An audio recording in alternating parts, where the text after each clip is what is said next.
Hello student, कैसे हैं आप सब। उम्मीद करता हूं आप सब अच्छे होंगे, मस्त होंगे, बेहतर होंगे, आपकी पढ़ाई बेहतर चल रही होगी बच्चों। और आज के इस लेक्चर में हम एंग के प्रयोग में फ्रिंज चौड़ाई कैसे निकालना है वो चीज़ यहाँ पर हम चर्चा करेंगे। दीप्त फ्रिंज चौड़ाई मतलब जैसे मान लीजिए कोई प्रकाश किरण हम किसी स्लिट से गुजारते हैं और उसे एक पर्दे पर प्राप्त करते हैं, तो पर्दे पर कुछ हमें प्रतिदीप्त दिखाई देती है, उनकी चौड़ाई क्या होती है उसके बारे में चर्चा करेंगे। जो काला धब्बा दिखाई दे जाए, बिल्कुल दिखाई ना दे, वो बच्चों कहलाता है हमारा अदीप्त, और जो हमें दिखाई दे जाए वो दीप्त कहलाता है। बिल्कुल बहुत ही कम समय में सिंपल तरीके से आपको समझाने की कोशिश करूंगा। कुछ बोर्ड में बच्चों इस चैप्टर से 5 अंक के क्वेश्चन नहीं आते, तो वो वाले बोर्ड वाले बच्चे ना पढ़ें तो भी चलेगा। लेकिन जिस स्टेट बोर्ड में इस चैप्टर से 5 अंक के क्वेश्चन आने हैं, जैसे एमपी बोर्ड में इस साल 5 अंक का क्वेश्चन पूछा जाएगा, तो ये प्रश्न बच्चों फ्रिंज चौड़ाई का व्यंजक पूछा जा सकता है और बहुत ही सिंपल है, बस थोड़ा सा आपको ध्यान देना पड़ेगा। चलिए शुरू करते हैं बच्चों। यहाँ पर फिलहाल आपको पहले डायग्राम समझो कि माना एक संकीर्ण है, यहाँ पर देखो संकीर्ण स्लिट है, स्लिट से प्रकाश स्रोत को गुजारा जाता है। संकीर्ण का मतलब जैसे मान लीजिए ब्लेड है और ब्लेड, दो ब्लेडों को आपस में मिला दो तो संकीर्ण भाग बन जाएगा। ब्लेड मेरे पास अभी फिलहाल यहाँ पे था लेकिन अभी नहीं मिल रहा है, नहीं तो मैं आपको संकीर्ण भाग दिखा देता बच्चों। संकीर्ण मतलब एक अत्यंत पतला भाग जहां से प्रकाश किरण एकदम, जैसे मान लीजिए आपका घर कोई भी छतदार नहीं है, अर्थात पक्का घर नहीं है बच्चों, छत उस पर नहीं है, और उसके अलावा मान लीजिए कच्चा घर है और एक छोटा सा छेद है, वहां से प्रकाश किरणें आ रही है, एक छोटा सा छेद बारीक है ना, तो वो संकीर्ण भाग कहलाया उस छत के लिए, यानी वो कच्चे घर के लिए। इसी प्रकार से हम मान लीजिए टार्च को यदि एक ऐसा व्यवस्था बना दें कि वहां से एकदम पतला प्रकाश किरण निकले, तो वो संकीर्ण भाग कहलाएगा। मतलब पूरा का पूरा आप ब्लैक कवर से उसे ढक दो और एक पतला सा भाग खुला रख दो, तो वहां से प्रकाश किरण निकलेगी, संकीर्ण निकलेगी। तो उसी प्रकार यहाँ पर एक स्लिट बना दिया गया है, एकदम संकीर्ण भाग। ये स्लिट है बच्चों, ये इस स्लिट से हमारा जो प्रकाश किरण अत्यंत पतला भाग यहाँ से निकलता है। इसके समांतर ही यहाँ पर दो संकीर्ण स्लिट और है, S1 और S2। मतलब इसके समांतर ये संकीर्ण स्लिट, यानी यहाँ से प्रकाश किरणें गई है, तो एक यहाँ से प्रकाश किरणें जाएगी और एक यहाँ से प्रकाश किरण जाएगी, कुछ इस प्रकार से। ठीक है, कि हमने पहले संकीर्ण स्लिट माना है, एक हमारा S है और इसके समांतर हमने दो संकीर्ण स्लिट S1 और S2 ले लिया है। ठीक है, एक दूसरे के समांतर है। अब S1 और S2 के बीच की जो दूरी है उसे हम D मान के चले, स्मॉल d। ठीक है, दोनों के बीच की दूरी स्मॉल d है। अलग से थोड़ा सा डायग्राम बनाना मैं आपको सिखाऊं, तो पहले हमने एक छोटा सा संकीर्ण स्लिट लिया बच्चों।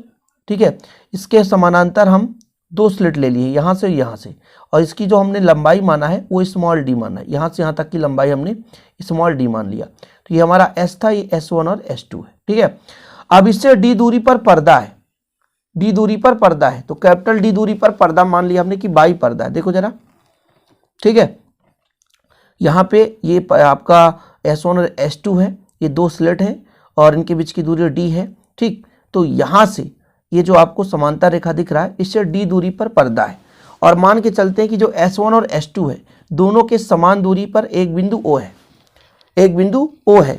मतलब S1 से बिंदु O तक और S2 से बिंदु O तक जाने में जो समय लगेगा वो बराबर होगी।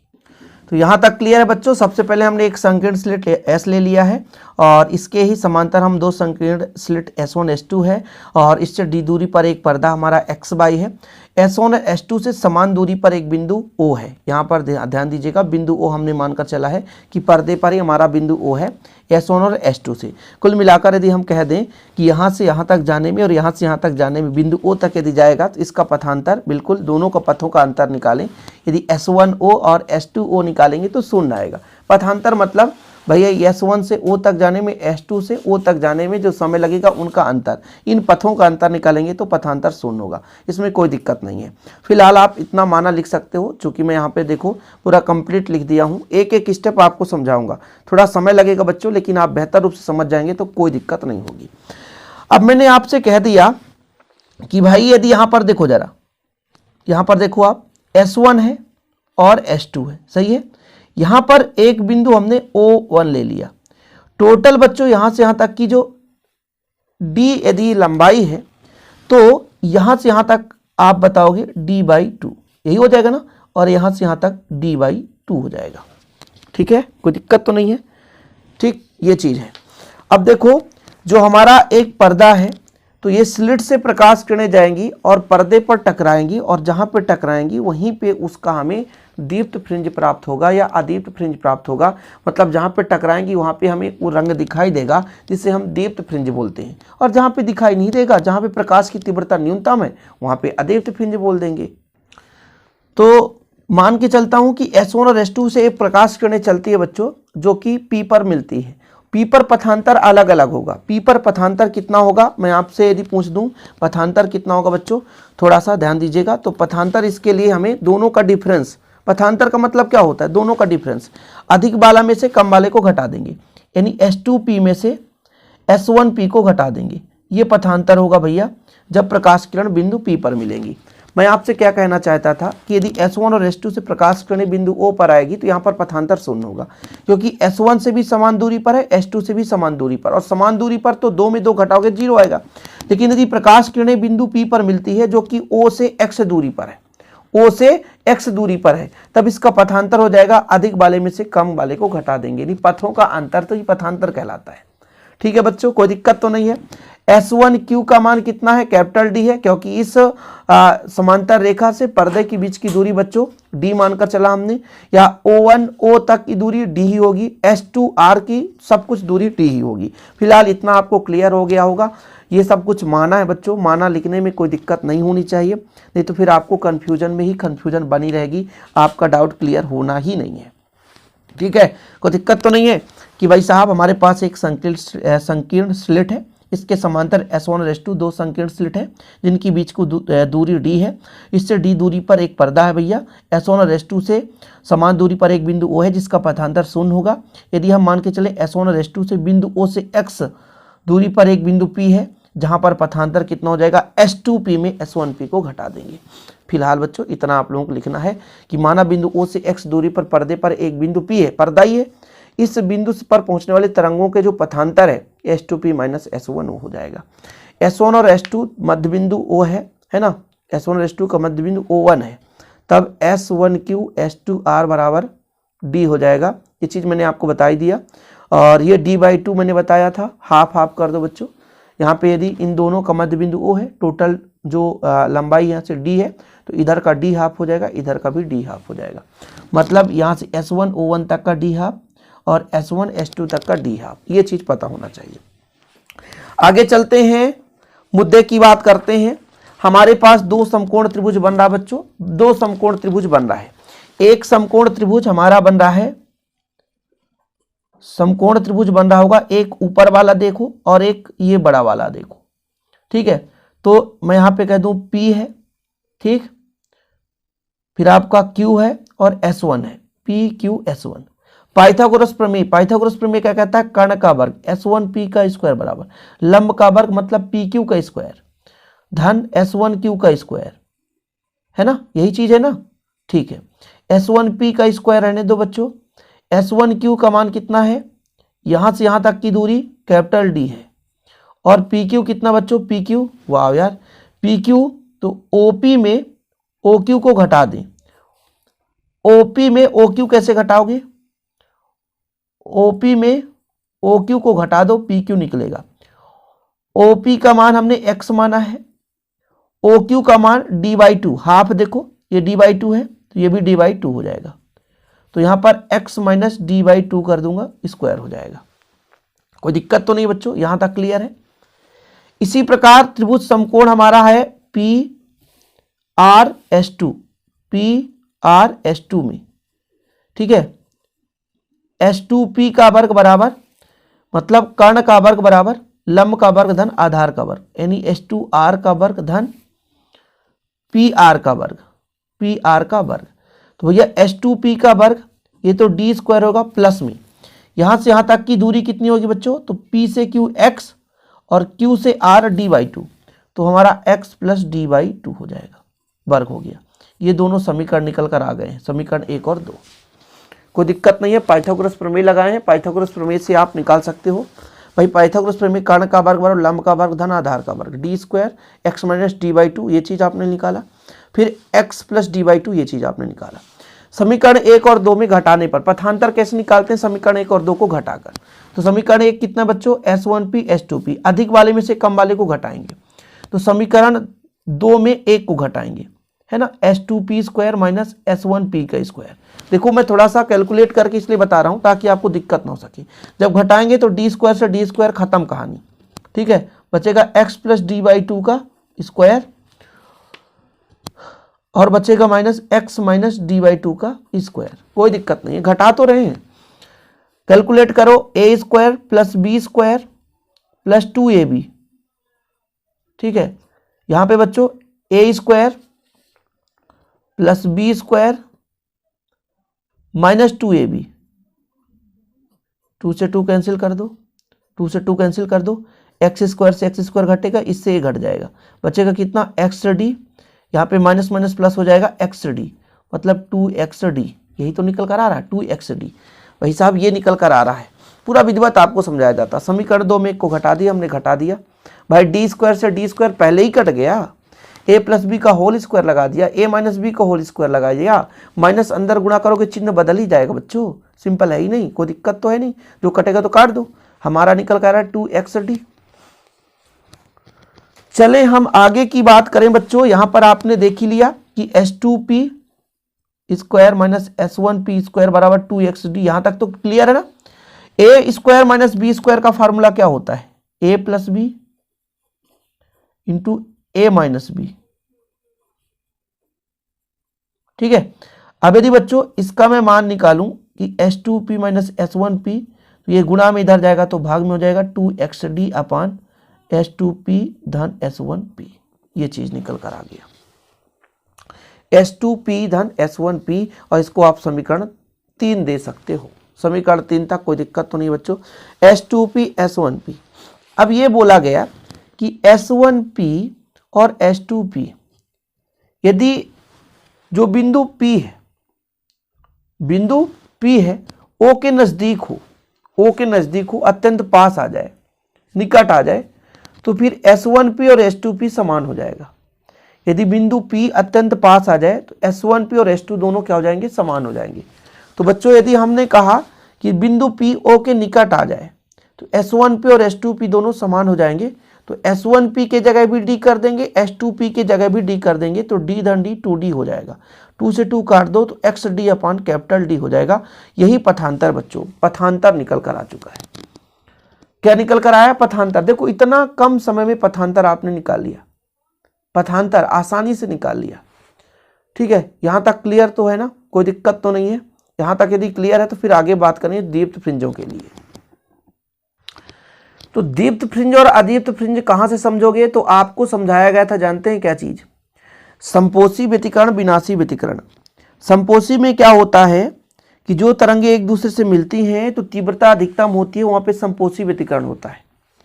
तरंगे एक दूसरे से मिलती हैं तो भैया तीव्रता अधिकतम होगी, तो वहां पे वो हमें चीजें दिखाई देंगी, उसका प्रतिबिंब भी दिखाई देगा, तो वो दीप्त फ्रिंज होगा। दीप्त फ्रिंज मतलब दिखाई देना, सिंपल है। संपोषी व्यतिकरण में दिखाई देता है। तो जो अधिकतम तीव्रता होता है बच्चों λ/2 का समगुणक होता है। ये चीज मैंने पहले वक्त कराया था, यदि आप लोग करे होंगे, पढ़े होंगे तो कोई दिक्कत नहीं है, और नहीं पढ़े होंगे तो यहाँ पर आप क्या बताएं, कुछ भी हो सकता है भाई साहब, नहीं बनेगा। कहने का मतलब ये हुआ, देखो क्या बोला गया कि दीप्त फ्रिंज के लिए तीव्रता जब अधिकतम होती है तो जो उसका पथांतर होता है, पथांतर हमारा XD अपान D आया, वो λ/2 का समगुणक है। समगुणक मतलब 2n, विषम गुणक मतलब 2n - 1, लेकिन समगुणक की बात करें तो 2n का λ/2 का समगुणक होता है, ठीक है। 2 से 2 काट दो बच्चों, तो जो हमारा D का मान निकल, X का मान निकल कर आ जाएगा, तो कितना आएगा, पक्षांतर हो जाएगा n λD/2, ठीक है। जहां पर n बराबर कितना हो सकता है, 1 2 3 4 5 6, ठीक है, कोई दिक्कत तो नहीं है। अधिकतम तीव्रता के लिए जब बात करेंगे तो λ/2 का समगुणक होता है, कितना होता है, ये जो पथांतर होता है λ/2 का समगुणक होता है। तो पथांतर XD λ/2 का समगुणक 2n, 2 से 2 कैंसिल कर दो, D को पक्षांतर कर दो, ठीक है। तो X का मान निकल कर आ जाएगा, जहां पर X का मान 0 तो नहीं होना चाहिए यार, 0 से हो सकता है ना, हाँ 0 से ले लो, है ना, 0 से, क्योंकि संपोषी के लिए 0 से चलता था, तो 0 1 2 3 ले लो, ठीक है। यहाँ पर देखो 0 है, मतलब केंद्रीय दीप्त फ्रिंज की स्थिति ज्ञात होती है, बिल्कुल बिंदु O पर। ठीक है, फिर 1 रखेंगे तो प्रथम, 2 रखेंगे द्वितीयक, 3 रखेंगे तो तृतीयक। अब यदि बात कर लें इसी प्रकार अदीप्त फ्रिंज, अदीप्त फ्रिंज में क्या होता बच्चों, λ/2 का विषम गुणक, तो जहां 2n था 2n-1 कर दो, कुछ नहीं है, 2n था तो 2n-1 कर दो, है ये क्या है, कुछ भी नहीं है, पक्षांतर कर दो, x का मान निकल कर आया। भाई न्यूनतम तीव्रता, अदीप्त फ्रिंज मतलब न्यूनतम तीव्रता, और न्यूनतम तीव्रता में बच्चों λ/2 का विषम गुणक होता है। विषम गुणक मतलब 2n-1, जहां सम की बात आ जाए तो 2n, विषम गुणक की बात आ जाए तो 2n-1। तो जो पथांतर xd/d मैंने निकाला वो विषम गुणक है λ/2 का, तो विषम मतलब 2n-1 λ/2। यहां से हम स्मॉल x का मान निकाल सकते हैं, कैपिटल D पक्षांतर हो जाएगा, स्मॉल d इधर डिवाइड में हो जाएगा, जहां पर n बराबर 1 2 3। इस स्थिति में अदीप्त फ्रिंजों की स्थितियां प्राप्त होती है। यहां तक क्लियर है, यहां सब कुछ कंप्लीट है। फिलहाल बच्चों अभी हम दीप्त फ्रिंज के लिए फ्रिंज चौड़ाई और अदीप्त फ्रिंज के लिए फ्रिंज चौड़ाई निकाल सकते हैं। कैसे निकालेंगे, बहुत सिंपल वे से हम आपको निकालना सिखाते हैं। देखो कैसे, थोड़ा तरीका होना चाहिए ना यार। तरीका क्या है कि जैसे हम यदि आपसे कह दें कि दीप्त की चौड़ाई, मान लो यहां पे मैं कुछ इस प्रकार से पर्दा बनाया, ये दिखने वाला है, ये दिखने वाला है, फिर यहाँ पे बीच में नहीं दिखता, फिर दिखता है, ठीक है, फिर ये नहीं दिखता, फिर दिखता है, फिर ये नहीं दिखता, फिर दिखता है। मतलब ये मेरा अदीप्त है, अदीप्त है ना, अदीप्त फ्रिंज है। इसकी जब चौड़ाई मुझे निकालना है तो दो दीप्त में अंतर, दीप्त में अंतर निकालेंगे, इन दीप्तों के बीच का अंतर निकालेंगे तो अदीप्त की चौड़ाई निकल आ जाएगी। कुछ समझे बात को, कि हमें बीच का ये अदीप्त पता है, इस अदीप्त को निकालना है तो दीप्त के बीच का कितना डिफरेंस है, इनके बीच का डिफरेंस निकालेंगे तो चौड़ाई निकल कर आ जाएगा। और यदि बच्चों मुझे इस दीप्त का निकालना है, ये दीप्त है, इस दीप्त का निकालना है तो दो अदीप्त की चौड़ाई निकालेंगे, दो अदीप्त के बीच की अंतर। समझ में आया कुछ, कि यदि हमें ये अदीप्त दिख रहा है, ये दिख नहीं रहा है, इसकी चौड़ाई निकालना है तो दीप्त के बीच में डिफरेंस निकालेंगे, और यदि हमको दीप्त का चौड़ाई निकालना है तो दो अदीप्त के बीच का चौड़ाई मतलब दो अदीप्त के बीच का अंतर निकालेंगे। क्रमशः इन सब का मान दिया रहेगा, इनका मान दिया रहेगा, इसमें इसको घटाएंगे तो इसका मान आ जाएगा। यदि हमें भाई इसको निकालना है तो अदीप्त में अदीप्त को घटाएंगे तो दीप्त का निकल कर आ जाएगा। यानी जो दिख रहा है उसका चौड़ाई कैसे पता चलेगा, जो नहीं दिख रहा उनके बीच के अंतर का। समझ में आया हम क्या कहना चाहते हैं बच्चों, थोड़ा समझने की कोशिश करो। फ्रिंज चौड़ाई निकालना है हमें, फ्रिंज चौड़ाई, ये फ्रिंज चौड़ाई, फ्रिंज चौड़ाई कैसे निकलेगा, फ्रिंज चौड़ाई कैसे निकलेगा, दीप्त के लिए जब निकालना चाहेंगे तो अदीप्त फ्रिंजों की जो दूरी है उनके बीच का अंतर निकालेंगे। समझ रहे हैं ना, यानी दो अदीप्त हैं, दो अदीप्त हैं बच्चों, जैसे मैंने यहां पर कहा दो अदीप्त हैं, ये मेरा दीप्त है, फिर अदीप्त हो गया, फिर दीप्त हो गया, फिर अदीप्त, फिर दीप्त, फिर अदीप्त, फिर दीप्त। समझ रहे हो, तो ये मेरा दीप्त है और ये मेरा अदीप्त है, ठीक है, फिर दीप्त है, ये दीप्त है, फिर अदीप्त है। तो जब इसकी चौड़ाई निकालनी है दीप्त की तो दो अदीप्तों के बीच का अंतर निकालना है, क्योंकि इधर भी अदीप्त है, तो दो अदीप्तों की दूरी का अंतर निकालेंगे तो चौड़ाई निकल कर आ जाएगा दीप्त का, और यदि दो दीप्तों के बीच का अंतर निकालेंगे तो चौड़ाई आ जाएगा अदीप्त का। समझ में आ गया, कोई दिक्कत तो नहीं है। अब मैं x बराबर आपसे कहा कि xn है तो ये 2n-1 λd/2d ये मान निकल कर आया था, अभी जस्ट आपने देखा, क्योंकि दीप्त की चौड़ाई निकालना है तो दो अदीप्तों के बीच का अंतर निकालना है, ठीक है। मतलब n का मतलब है अंतिम वाला xn, और इसके पहले xn-1 रहा होगा। समझने की कोशिश करो ना, कि मान लो ये 10वां नंबर का भैया दीप्त मतलब अदीप्त है तो ये 9वें नंबर का होगा तो xn-1, इस स्थिति में 2n-1 -1 फिर bracket lambda D upon 2d, मतलब 2 एक कम 2, 2 एक कम 2 -1 लैम्डा डी अपॉन 2d। तो फिलहाल कितना आ जाएगा 2n-3 lambda D upon 2d। बिल्कुल समझ में नहीं आ रहा है सर, क्या समझा रहे हो? कुछ समझ में नहीं आ रहा है। मैं ये कह रहा हूं बच्चों कि ये अदीप्त के बीच का अंतर निकालना है। तो अदीप्त की जो फ्रिंज चौड़ाई है, मतलब एक प्रकार से दीप्त फ्रिंज के चौड़ाई निकालने के लिए अदीप्त की केंद्रीय से जो दूरी है, फ्रिंज की जो दूरी है x है बच्चों, x का मतलब क्या है? दूरी है। तो n के लिए 2n-1 upon 2d lambda D ये निकल कर आया था। ये कहां से निकल कर आया था? ये निकल कर आया था। हमें दो अदीप्त चाहिए, तो एक हमने xn निकाल लिया और एक निकाला xn-1, तो 2n-3 अपॉन 2d आया, जो इस प्रकार से मैंने निकाला कि xn बराबर इतना, n-1 के लिए मैंने क्या किया, n की जगह n-1 रखा, तो इसको कैलकुलेट किया, इतना आ गया। अब इनके बीच का अंतर निकालना है, इनके बीच का अंतर निकालना है। तो अधिक वाले में से कम वाले को घटाएंगे, अधिक वाले में से कम वाले को घटाएंगे, तो घटाएंगे तो कुछ इतना वैल्यू आ जाएगा लैम्डा डी अपॉन डी।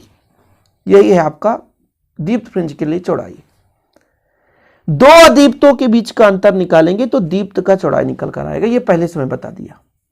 और जब अदीप्त की चौड़ाई निकालना है बच्चों, अदीप्त फ्रिंज की चौड़ाई निकालना है, तो दो दीप्तों के बीच का हम अंतर निकालेंगे। दो दीप्त का अंतर कैसे? जैसे xn बराबर आपने पढ़ा है भाई, अदीप्त के लिए निकालना है तो दीप्त का हम xn का मान निकालते हैं तो n लैम्डा डी, ऐसे ही ना होगा, स्मॉल डी। और यदि मैं n-1 की बात करूं तो कितना हो जाएगा n-1 lambda D upon D. अब इन दोनों के बीच में डिफरेंस निकालना है, तो कैसे डिफरेंस निकालेंगे? n lambda D upon D minus n-1 lambda D upon D. Calculate करो, n lambda D upon D minus में n lambda D upon D और minus minus plus lambda D upon D, ये cut जाएगा बच्चों, तो lambda D upon D. ये fringe चौड़ाई आ गया। फ्रिंज चौड़ाई इतना सरल है, फ्रिंज चौड़ाई बहुत आसान है, फ्रिंज चौड़ाई बहुत आसान है भैया। एनवी दीप्त फ्रिंज के लिए केंद्रीय फ्रिंज की दूरी xn, n-1 भी के लिए फ्रिंज की दूरी xn-1, तो फिर दोनों के बीच की दूरी के लिए हम डिफरेंस निकालेंगे, तो ये हमारा निकल कर आ जाएगा। तो ये हमारा आ गया बच्चों क्या? फ्रिंज चौड़ाई। तो चाहे दीप्त के लिए बात करो चाहे अदीप्त के लिए बात करो, बहुत ही सिंपल है, ठीक है। तो फ्रिंज चौड़ाई इतना ही है बच्चों, इसके अलावा कुछ नहीं है।